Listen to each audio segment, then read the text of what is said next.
আসসালামু আলাইকুম, আমি সুমাইয়া শিরিন হুমায়রা, বঙ্গবন্ধু শেখ মুজিব মেডিকেল কলেজের ফাইনাল ইয়ার এমবিবিএস একজন পরীক্ষার্থী। ভিলেজ নিউট্রিশনের আজকের স্বাস্থ্য বিষয়ক পর্বে আপনাদের সকলকে স্বাগতম। আমরা আজকে আলোচনা করব, প্রায়শই কিন্তু আমরা আমাদের ভিডিওসগুলোতে আমাদের স্বাস্থ্য রিলেটেড টিপসগুলো দিয়ে থাকি, বিশেষ করে বাচ্চাদের স্বাস্থ্য বিষয়ক উন্নতির জন্য মায়েরা কি করতে পারেন, বা বাচ্চার গ্রোথের জন্য বা বাচ্চার হেলথের জন্য কি কি করা উচিত।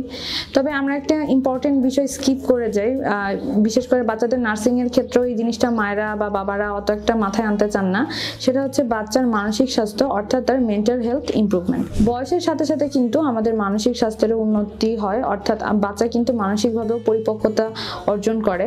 তো এই সময় কিন্তু তার যে মনস্তাত্ত্বিক উন্নতিটা বা এটা কিন্তু খুবই গুরুত্বপূর্ণ এবং খুবই নজর দেওয়ার মতো একটি বিষয়। তো আমরা আজকে আপনাদের সাথে কিছু টিপস শেয়ার করব, যার কারণে আপনারা বুঝতে পারবেন যে কেন বাচ্চার মানসিক স্বাস্থ্যের অবনতি হচ্ছে বা বাচ্চার মানসিক স্বাস্থ্য উন্নয়নের জন্য অ্যাকচুয়ালি অ্যাজ আ প্যারেন্টস আপনাদের কি করা উচিত। শারীরিক স্বাস্থ্যের যে অবনতি বা উন্নতি, এটা 2-3 বছর বয়সে হতে হতে কিন্তু খুব বেশি বাবা মায়ের চোখে পড়ে। কম্পারেটিভলি মানসিক স্বাস্থ্যের উন্নতিটা কিন্তু আমাদের চক্ষু গোচর হয়ে যায়। সো এই সময় বাচ্চা দেখা যাচ্ছে যে ঠিকভাবে খাবার খাচ্ছে কিনা, বা সবার সাথে মিশতে পারতেছে কিনা, আধো আধো বুলুতে কথা বলতে পারতেছে কিনা, বা বুলি আড়ানোর পাশাপাশি সে আশেপাশের যে জিনিসগুলো আছে সেগুলোতে কেমন ইন্টারেস্ট শো করতেছে, বা বাচ্চা একঘেয়েমি করতেছে কিনা, বা অনেক বেশি জেদ কিনা।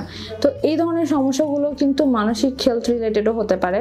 শুধু যে শারীরিক সমস্যার কারণে বাচ্চা চিটচিটে বা জেদি হবে এরকম কোনো ব্যাপার নয়। তো মানসিক স্বাস্থ্যের উন্নতির জন্য বা মানসিক ডেভেলপমেন্টটা বাচ্চার ঠিক হচ্ছে কিনা, অ্যাজ আ প্যারেন্টস আপনি সর্বপ্রথম এটার দিকে নজর দিতে কি করবেন, যে বাচ্চা ঠিক কি ধরনের মানুষের সাথে মিশতেছে। বা এখন যেহেতু অনেকেই কর্মজীবী বাবা মা, দেখা যাচ্ছে যে বাসায় গৃহ পরিচারিকার সাথে বাচ্চাদের ছেড়ে দেয়, অথবা বিভিন্ন ডে কেয়ারেও আমরা বাচ্চাদের রাখি।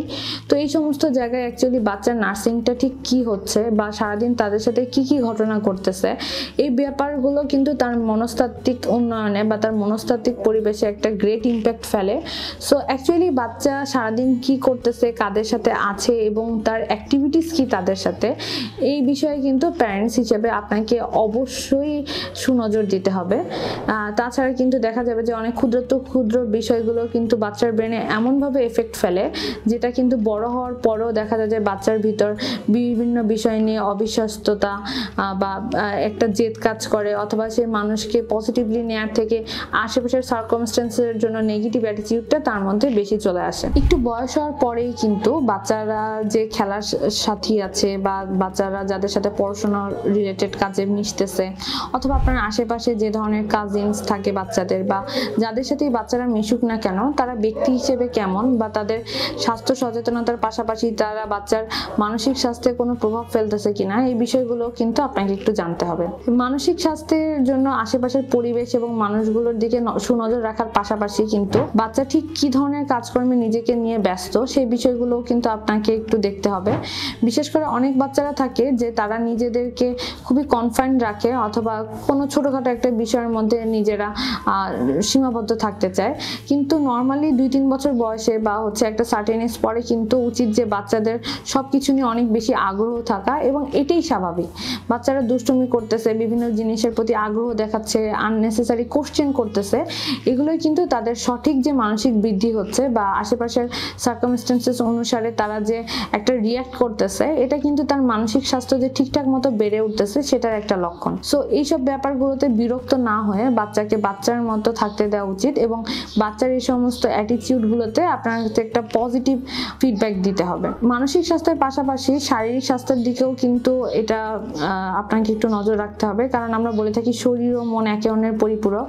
সো বিভিন্ন ধরনের জাঙ্ক ফুড বা বাইরের যে খাবারগুলো রয়েছে বা তেলে ভাজা যে খাবারগুলো রয়েছে, এগুলোর ক্ষতিকারক দিকও বাচ্চাকে বোঝাতে হবে, এবং এদের ক্ষতিকারক দিক বোঝানোর পাশাপাশি ফ্রেশ ফুড বা ন্যাচারাল ফুডের যে কি প্রয়োজনীয়তা বা এই ধরনের খাবারগুলোকে খাওয়ার ক্ষেত্রেও কিন্তু বাচ্চাকে অনেক বেশি উৎসাহিত করতে হবে। সর্বোপরি যে বিষয়টা সবচেয়ে গুরুত্বপূর্ণ, অ্যাজ এ প্যারেন্টস আপনাদের সবসময় কিন্তু আপনার বাচ্চার সাথে একটা গুড কমিউনিকেশন রিলেশনশিপ বিল্ড করতে হবে। অনেক বাবা মাই দেখা যায় ব্যস্ততার জন্য বা ঘরের কাজের জন্য মায়েরা বাচ্চাদের বেশি একটা সময় দিতে পারেন না, অথবা দেখা যাচ্ছে সারাদিনে সে তার মতো রয়েছে, মা বাবার সাথে তাদের যে কমিউনিকেশন স্কিল বা তাদের যে একটা কথা বলার বা নিজেদের মনোভাব প্রকাশ করার যে একটা চাহিদা থাকে, ওটা কিন্তু ফুলফিল হয় না, যেটা থেকে কিন্তু ডিরেক্টলি আর ইনডিরেক্টলি বাচ্চা কথা বলাও কমিয়ে দেয়, বা বয়স হয়ে যাওয়ার পরেও দেখা যাচ্ছে যে সাধারণ বাচ্চারা যেরকম কথা বলে তার মধ্যে কিন্তু ওই কথা বলার টেন্ডেন্সিটা অনেক বেশি কম থাকে।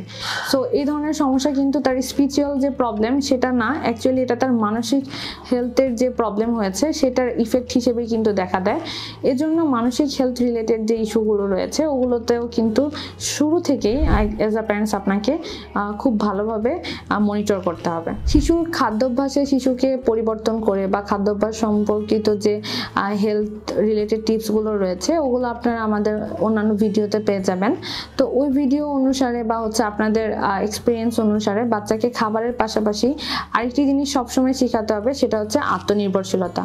বাচ্চা যত আত্মনির্ভরশীল হবে এবং ছোট থেকেই সে যদি নিজে হাত দিয়ে খাওয়া বা যার সাথে খাবার খাচ্ছে তার সাথে খাবারটা শেয়ার করা এই ধরনের অ্যাটিটিউডের মধ্যে বড় হয়, তাহলে কিন্তু দেখা যায় যে তার মানসিক হেলথটা কিন্তু অনেক বেশি এনরিচ হয় এবং এই ধরনের বাচ্চারা কিন্তু পরবর্তীতে যে কোনো ধরনের ব্যাড সিচুয়েশন বা নেগেটিভ সার্কামস্টেন্সে খুব সুন্দর করে নিজেদের সেভ করতে পারে এবং তাদের মনস্তাত্ত্বিক উন্নয়নটাও কিন্তু অনেক বেশি ভালো হয়। সো আপনি চেষ্টা করবেন সবসময় আপনার বাচ্চাকে সময় দেওয়ার জন্য। বাচ্চাদের সঠিক বৃদ্ধি, সঠিক পুষ্টি এই সব কিছু মিলিয়ে কিন্তু আজকের যে বাচ্চা সেটা কিন্তু ভবিষ্যতের একজন কাণ্ডারি।